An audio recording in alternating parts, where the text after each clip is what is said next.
All right, we will go on a quick break now. During the break, we'll take you to Abuja. This time, we want to talk table tennis and talk about the annual ASO Table Tennis Championship. It's a championship that is sanctioned by the Nigeria Table Tennis Federation, and we told you the Nigeria Table Tennis Federation has been doing so much for table tennis in the last couple of days. Over 400 table tennis players are going to be in Abuja from about 27 states of the federation for an event that we expect will be starting tomorrow. Dr. Olusegun Ajuwon, the chairman of the ASO Table Tennis Club, and the vice chairman, Ebere Young, spoke with our man in Abuja about what to expect from this tournament that is already living up to billions in terms of helping to discover young athletes, young table tennis players who we hope will be able to play up to the highest level and bring plenty of laurels to Nigeria. So we'll pause for that break and then we'll come back for more on Sports Tonight. Every year, this competition we hold, this has also encouraged some other people from, encourage them to start competitions too. So that all the year round, our players are busy. That is the way it will bring the glory back. Because they will see themselves as champions that can hold their own all over the world. So that is what we think will bring the glory back.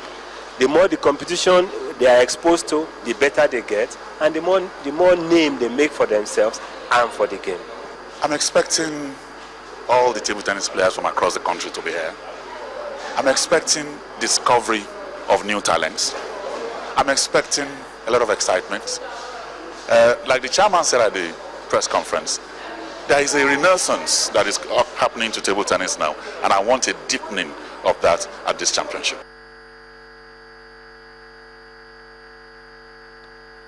All right, so that's the Dr. Segun Ajuwon, the chairman of the ASO Table Tennis Club, and of course Ebere Young, the vice chairman, speaking about the tournament that is already taking place in Abuja, an event that we hope will continue to help to discover ping-pongers, table tennis players who will go on to restore the pride and the glory of Nigeria. All right, time for us to move on Sports Tonight.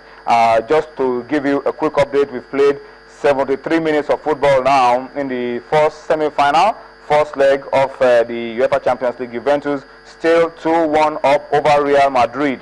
It was Alvaro Morata, former Real Madrid striker, who put Juventus ahead in the 9th minute. Cristiano Ronaldo equalized in the 27th minute, and Carlos Tevez has put them back in front in the 58th minute from the penalty spot. 74 minutes already played. It's Juve 2, Real Madrid 1. All right, let's come back now very quickly, and let me just introduce to you my partners on the show.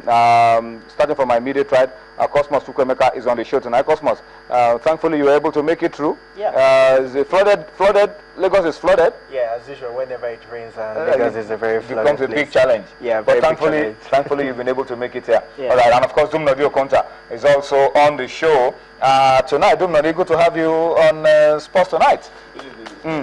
A lot to talk about, really, because I know you've been doing plenty of work, research around the Warri Wolves, the CAF Confederations Cup and all of that. We'll come to that in a bit. But let's start off with some interesting stories.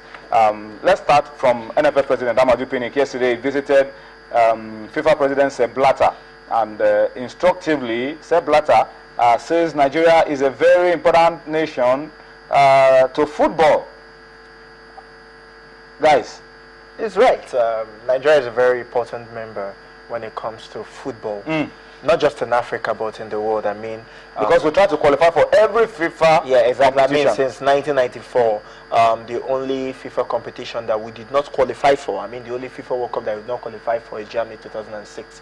So that shows that we've been consistent when it comes to qualification for the Senior World Cup. And of course, Nigeria has been, when it comes to youth competition, Nigeria is one of the best countries have won the Under-17 World Cup twice, got into the finals of the Under-20 World Cup a couple of times. So won Under-17 4 times. No, sorry, 4 times. And of course, the Under-20, I've always made name. I've got players in row.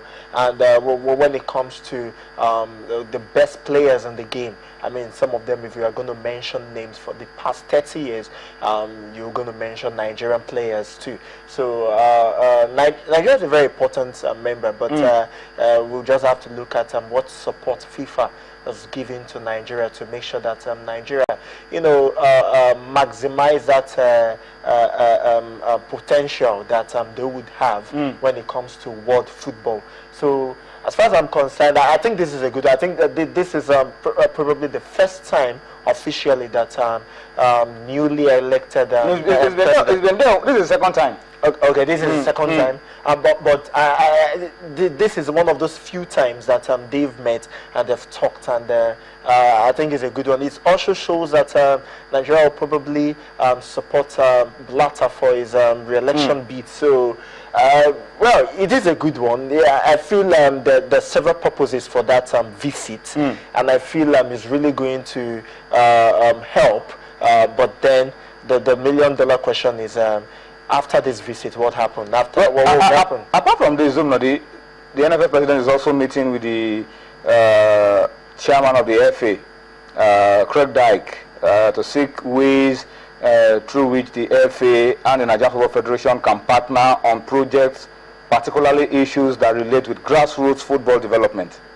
Step in the right direction? I think it's a step in the right direction. I don't know I don't know the philosophy behind meeting the FA on. No, obviously they are better developed. They are better developed. I'm not talking of the English FA. I think the only FA in the world. I hope we'll get. It's a symbiotic relationship. I hope it's not going to be a one-sided arrangement where they want to get more than we have. Of course, we've done a lot of trips to the UK. And, that attachment, a lot of people will be wondering why just the UK. Are there no countries where maybe because of the language advantage, Nigeria and the UK we speak the same language, so the understanding is going to be there. Are there things we can? There are things we can get in terms of the structure of football. The FA has itself, how football is being run in the English FA.